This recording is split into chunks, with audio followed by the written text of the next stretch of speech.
The wind came howling down from the mountains that night, cold, wild, and merciless. It carried dust and rain together, slapping against the dying embers of what used to be a fire in front of a lonely cabin. The plains were silent except for the storm, and the smell of wet wood mixed with something darker, blood. Out there, half buried in the mud, lay a man who should have been dead. His horse was nowhere in sight. His coat was torn open, and a bullet wound still steamed under the rain. The storm didn't care who he was or what sins had brought him there. It just kept falling, washing over his body like the land itself was trying to forget him. Inside that small cabin, a light flickered. A woman stood by the window holding a lamp close to her chest. She was young, but her eyes carried the quiet weight of someone who had lost too much too soon. Her name was Eleanor, daughter of a widow who died last winter, leaving her with a few goats, a dying field, and the kind of loneliness that makes every sound in the night feel like a ghost. When she saw movement, out there, a shadow crawling through the storm, she thought. For a second her mind was playing tricks again. But then she saw the hand, dragging through the mud, and without a second thought she stepped out into the storm. The mud pulled at her boots. The rain hit her face like needles. But she reached him. His face was hidden under the brim of a soaked hat, his breath shallow. She didn't know who he was, outlaw, drifter, or dying soldier, and she didn't care. He was alive, and that was reason enough. She dragged him, inch by inch, back to the cabin. The fire hissed when the rain off his body hit it. She pulled the bullet out herself, with trembling hands and an old kitchen knife heated in the flame. He didn't wake, not that night. When the dawn came, it found them both in silence. Him pale and still on her bed, her asleep beside the chair, her hands covered in dried blood. Outside, the world looked new again. The snow on the far ridge gleamed under the sun. The air smelled of rain and earth, but inside that small wooden cabin, something else had changed. Something quiet and alive. The kind of change you don't notice until much later, when it's already too late to undo. She didn't know it yet, but the man she'd saved wasn't a stranger to violence. He had crossed towns under false names, carried debts soaked in gunpowder and blood. The kind of man who had seen too much of the world's cruelty to ever believe in mercy again. But there, in that quiet corner of the plains, he had found it. Mercy in the hands of a widow's daughter who had nothing left to lose but her own kindness. Days passed. The man slept. She worked. Sometimes she'd stop by his side and listen, wondering if he'd ever open his eyes. At night, she'd whisper to herself, stories her mother used to tell her to keep the silence from swallowing her whole. Outside, wolves cried from the hills, and the wind rattled the windows like it was begging to come in. Then one morning, when she was pouring water into a basin, she heard a voice behind her, low, rough, and unsure. It was the cowboy, and that was the moment her quiet world began to change forever. When he woke, the first thing he saw was the ceiling, wood darkened by years of smoke and candlelight. His breath came shallow, heavy, as if the air itself had been waiting for him. Then came the pain, the kind that doesn't just live in the body but in the soul, deep, quiet, and familiar. He didn't know where he was. Only that he wasn't dead. His eyes moved slowly, finding the small cabin, the soft glow of a lantern, and the faint figure of a woman asleep by the fireplace. Her head leaned to the side, her hair loose and unkempt, hands still clutching a cloth that had dried red. For a moment, he thought maybe he'd stumbled into heaven, though heaven had never looked so worn and lonely. When she woke, she didn't scream. She just looked at him with the calm of someone who'd already faced every fear she could. Her eyes searched him carefully, as if trying to read the story written on his face. "Don't move," she whispered softly, her voice rough from days without rest. "You're safe here," he tried to speak, but his throat felt like gravel. His words came broken. "Where am I?" She gave a small smile. "Nowhere that matters." He tried to remember where he'd come from, what had happened, who had put that hole in his side. But his mind was like a foggy mirror, faces and gunfire flashing, a horse running, A name whispered, Cole. Yes, that was it, Cole. Or maybe that's just what they used to call him. He didn't tell her his name that day. Not because he wanted to lie, but because he wasn't sure if it still belonged to him. Sometimes, when a man's done enough wrong in this world, even his name starts to feel like a crime. Eleanor, though, didn't ask questions. She simply fed him, changed his bandages, and talked about small things, the goats, the harvest, the way the wind changed before a storm. It was her way of keeping the silence from growing too loud. Days turned into weeks. His strength returned slowly. The scar on his side began to harden, and so did something else, something he thought he'd buried long ago. Peace. He'd sit by the porch, watching her hang wet clothes on the line, the sun catching strands of her hair. There was nothing graceful about her, not in the way city women were. But there was a beauty in her resilience. In the way she moved, quiet and certain, like someone who had made peace with the cruel rhythm of life. One afternoon, while he was mending a broken fence post, she asked, almost too softly, "You were shot, weren't you? By someone you knew?" He froze, his hand still gripping the hammer. The sound of wind through the field filled the space between them. After a long silence, he said, "Everyone gets shot by someone they knew."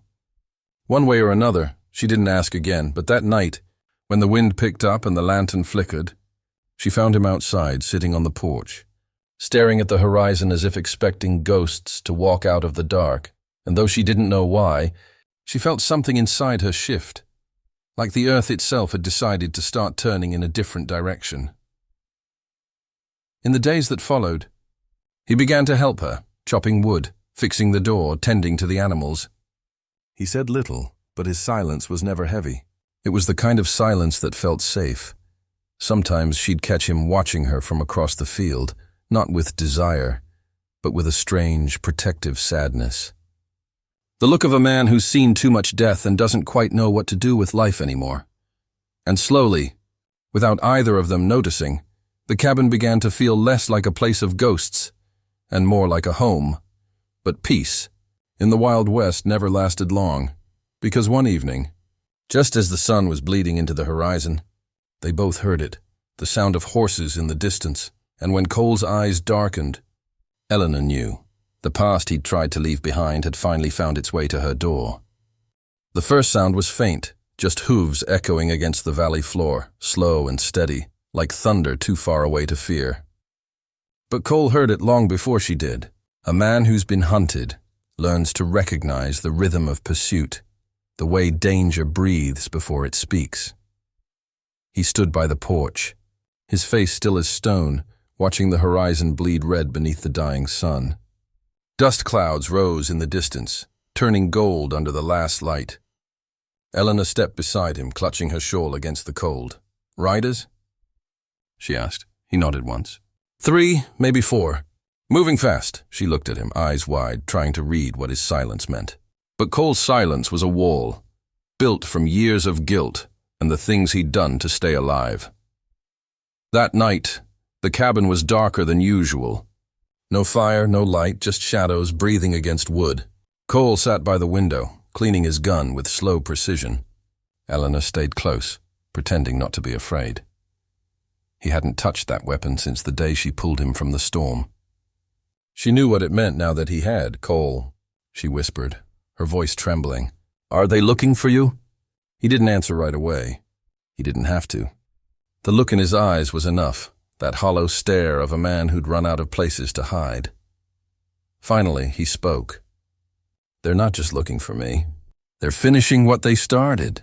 Outside, the wind picked up. The smell of rain returned, cold, sharp, like the memory of that first night they met. She wanted to ask who they were, what he'd done, but something inside her already knew. The details didn't matter. The only truth that did was that she couldn't let him face it alone. He noticed her shaking hands and said quietly, "You should go to the cellar when they come." "Don't open that door for anything," but she shook her head. "If I went down there, I'd never forgive myself for leaving you up here." He almost smiled. That soft, Broken smile that only comes when a man realizes he's not worth the love someone gives him. By midnight, the riders reached the ridge. The moonlight caught their silhouettes. 4 men, armed and angry, faces covered with dust and hatred. Cole knew them all. He could name them even in the dark. Reeves, Maddox, Tyler, and Shaw. Once they'd ridden together. Once they'd been brothers in everything but blood. Then greed and betrayal had split them apart, and bullets had done the rest. He whispered their names under his breath, like curses. Eleanor watched him from the doorway. She saw something in him she hadn't seen before. Not fear, but peace. The kind that comes when a man finally stops running. The first shot broke the silence. It tore through the night, shattering the window beside him. Cole ducked low, pulled Eleanor behind the table, and returned fire. One clean shot, one scream from the dark. Then everything became chaos. Horses screamed, boots thundered, glass shattered. Smoke filled the cabin. Eleanor's ears rang from the gunfire, her breath sharp with fear. But she didn't hide. She grabbed the rifle hanging above the door, the one her mother used to keep for coyotes, and stood beside him. "Stay behind me," he growled. "Not a chance," she said. For a moment, just one heartbeat, they looked at each other. 2 souls who'd both lost too much, standing between death and something that felt like love. Then the next shot came, closer this time. Cole fired back, dropping another rider in the dust. He felt the old rhythm return, the way the world slowed, the sound of his own heart matching the echo of the gun. It was who he'd been before she found him. The killer, the outlaw, the man who had nothing left but his aim. But this time it wasn't rage driving him. It was her. When the gunfire stopped, only the rain remained. The bodies of 2 men lay in the mud, lifeless. The others were gone, swallowed by the dark. Cole's shoulder bled where a bullet had grazed him. Eleanor's face was pale, streaked with soot and tears. She dropped the rifle, shaking. He turned to her, voice low and raw. "You shouldn't have done that." She met his eyes. "You shouldn't have been alone." Outside, the rain began to fall harder, washing away the blood. The land smelled of iron and gunpowder, and though the storm had passed, they both knew this wasn't over, because men like Reeves didn't give up easy. They'd be back, with more guns, more hate, and the kind of vengeance that didn't stop until every debt was paid in full. And when that day came, Cole knew he wouldn't be running anymore. The rain fell for 3 days straight after the gunfight. It washed the blood from the soil, softened the graves behind the barn, and left the cabin surrounded by mist, thick as sorrow. Cole barely slept. Every sound, the creak of wood, the howl of wind, felt like a memory clawing its way back. Eleanor kept to her chores, quieter than before. She mended the broken window, patched the bullet holes, and cooked soup neither of them could eat. The silence between them was no longer gentle. It was heavy, charged with the things they didn't dare say aloud. Cole knew Reeves would return. That man didn't know how to lose. He was the kind who carried grudges like prayer books, close to his heart, read every night, whispered over fire and whiskey. Cole had once been the same, but now, when he looked at Eleanor, the woman who had dragged him from the storm, the woman who looked at him as if he were still worth saving, he felt something new, something unfamiliar. He'd been running from death his whole life, and for the first time, he'd found a reason to stop. That night, as thunder rolled again across the plains, Cole packed his revolver, a half-empty flask, and the small silver locket he'd found among her mother's things. Inside, it was a faded picture. Eleanor as a child, holding her mother's hand beside that same cabin. He placed it gently on the table. When Eleanor stepped into the room and saw it, her voice broke. "You're leaving." He didn't look at her. "I have to." "Why?" "Because they'll keep coming. And I won't let them find you here." Her hands trembled as she reached for the locket. "You think leaving will stop them? You think walking into their guns will make this right?" He finally turned, his eyes dark but calm. "It's not about making it right. It's about ending it." The storm outside roared louder, shaking the shutters like angry fists. Eleanor took a step closer. "You don't have to die for what you were, Cole." He smiled. Not the kind that warms, but the kind that hurts. I already did. The day you found me, then he left. The plains stretched wide and endless before him, black sky, wet earth, and the faint glow of lanterns far to the east. Reeves and his men were out there. He could feel it in his bones, the same way a wolf smells blood. He rode through the mud, hat pulled low, revolver tied to his thigh. Every mile felt heavier than the last. The land seemed to hold its breath, waiting.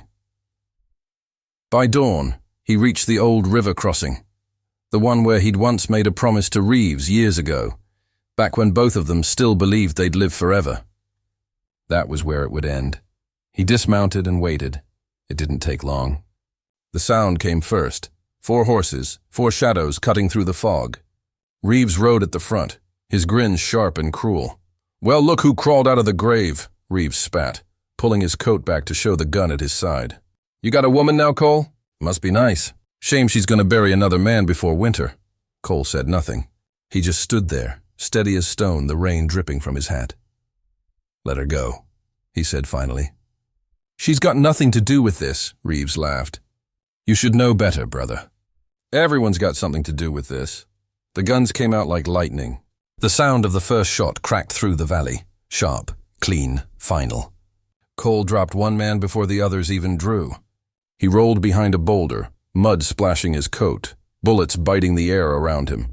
Reeves moved to flank him, firing wild, shouting curses drowned by thunder. Cole's heart pounded, not with fear, but with something deeper, clarity. He'd spent his whole life running from ghosts. Now he was finally giving them a place to rest. The fight didn't last long. It never does when both sides know how it ends. Reeves's last bullet struck Cole's chest, just as Cole's revolver answered back. Both men fell. The storm swallowed the sound. When the echo faded, only the rain remained, steady, soft, and endless. By the time Eleanor found him, the sun had just begun to rise. She rode fast, her hair soaked, her breath breaking in sobs she didn't remember starting. She found him by the riverbank, sitting against a rock, gun in hand, eyes closed. The locket she'd given him hung from his fingers, bloodied but unbroken. She fell to her knees beside him. He opened his eyes one last time, faintly smiling when he saw her. "I told you not to come," he whispered. She pressed her hand against his wound, shaking. "You think I'd let you go alone?" His breath came shallow, words fading between them like mist. "You saved my life, Eleanor, and you saved my heart," she said through tears. He smiled again, weak but peaceful. "Guess we're even then." And with that, his hand went still. The river kept flowing, quiet and endless, carrying away the blood, the pain, the years. She stayed with him until the rain stopped, the sky turning gold over the horizon. Months later, the cabin stood quiet again. The fields bloomed where the graves lay. The world had moved on as it always does. But sometimes, on nights when the wind came down from the mountains, Eleanor would sit by the porch holding the silver locket and swear she could hear the faint echo of hooves in the distance. Steady, strong, alive. And maybe, just maybe, she believed that some souls never truly ride away. End of story. She saved the cowboy's life, but he ended up healing her broken heart.